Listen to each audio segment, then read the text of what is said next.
Sometimes red flags are not even actions, they are way of thinking. So you want to get married, as a lady, you want to get married to a man, and he's saying, my wife must be a full-time wife. She will do nothing but stay at home. And you are saying, you are trying to give excuses. Hi guys, welcome back to my YouTube channel where we keep it real. Today we're going to be having a very, very interesting conversation. It's something a lot of people have gone through but they barely talk about. So we are diving into the powerful things that you learn after a breakup, because sometimes the breakup isn't a loss but a mirror. Let's unpack it together.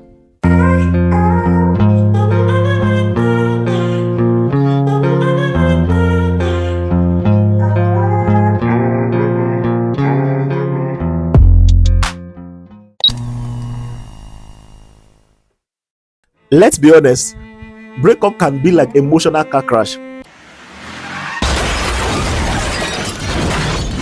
One moment you are planning vacations and baby names, and the next minute you are rereading text and deleting playlist. Here's the thing nobody tells you: the silence after breakup is loud, but that silence can also be healing. It is in that silence you begin to ask questions like, who was I in that relationship? Why did I tolerate certain things? What was I scared of losing? Them or the version of me that I became around them? The fact is that pain you feel after a breakup has a lot to teach you, only when you pay attention to the lessons. We could spend months blaming the other person, how they ghosted, cheated, or were emotionally unavailable. But here's the twist: breakup often teaches us more about ourselves than even the other person. Maybe you learned that you became approval, or you were approval addicted. You want to please people too much, or that you shrink yourself to avoid conflict. Maybe you saw that you ignored red flags because you were scared of starting over. It's not weakness, it is awareness. See, a toxic relationship has the power to show you even where you need healing and growth. The goal isn't for you to become bitter, but rather it is to become better, stronger, wiser, and clearer in your decision. Oftentimes we are too quick to focus on the other person after a breakup, and we are usually tempted to always blame the other person. We feel like, oh, this person jilted me, this person cheated on me, this person abused me in the relationship. In short, people use the word toxic so loosely these days that any little discomfort, they say, oh, that person is toxic. Meanwhile, probably you just need to check yourself. Probably you have too much expectations. Probably you had low self-esteem. You were placing certain demands that cannot be met. So it's not always wise for you to be quick to judge a relationship and condemn your previous relationship because it didn't go your way. No, rather than condemn and blame and do all sort of bitterness towards the person, think about what really went wrong from your own point of view, from your own end. This is what I do a lot. This is one of the things I practice, that I don't care how the relationship ended. I will choose to focus on what I did wrongly, because even if I keep focusing on what the person did wrongly, what can I do to fix that? Nothing. But when I focus on what I have done wrongly, what I could have done better, then I can always work on it. So rather than always being too quick to condemn, blame, put a lot of blames on your ex or your previous relationship, be ready to do self-reflection, a lot of self-reflection. Then I remember I was speaking with a lady sometimes last year, and she was talking about her ex, how that she was saying all manner of things about her ex, and I just kept looking at her while she shared all of those experiences. And when she was done, I asked her one question: what do you think you did wrongly in that relationship? Then I asked her, I asked her another question, not just one. It was about 2 questions in one.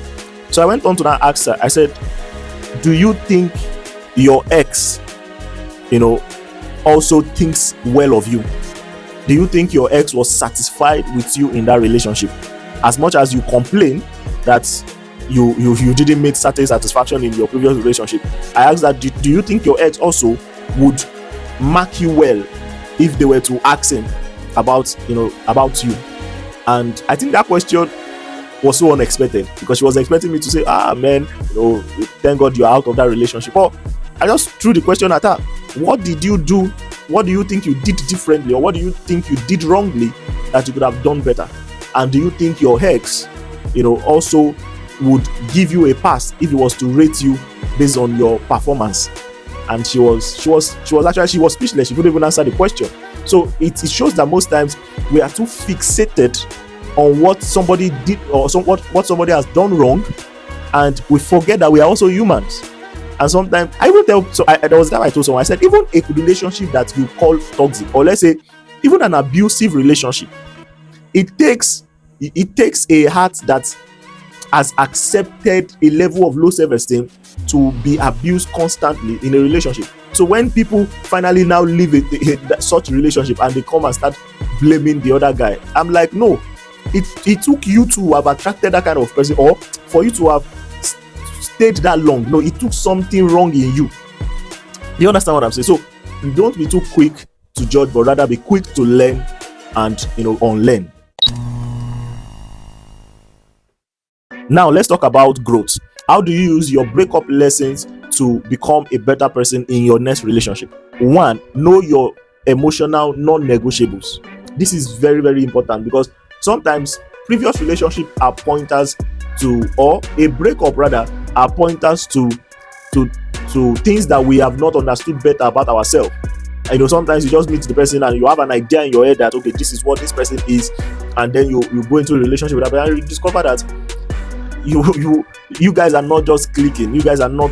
You are not fitting into each other. So it can also help you when you pay attention to yourself after the breakup or whatever. It can also help you, discover what your non-negotiables are. You have to be able to define it. The trust, communication, respect. Write all of those things down and put them in the category of non-negotiable. Your trust, communication, and respect, and every other emotional non-negotiable you might have. So write them down and have a clearer image of what your non-negotiables are. The truth is, if you don't define them, you will keep accepting everything. The next is, don't lose yourself in love. Because a lot of people, once they get into a relationship, it's like that is the end of the world for them. They've gotten to their bus stop, their final destination in life. That's all they came to this world to do.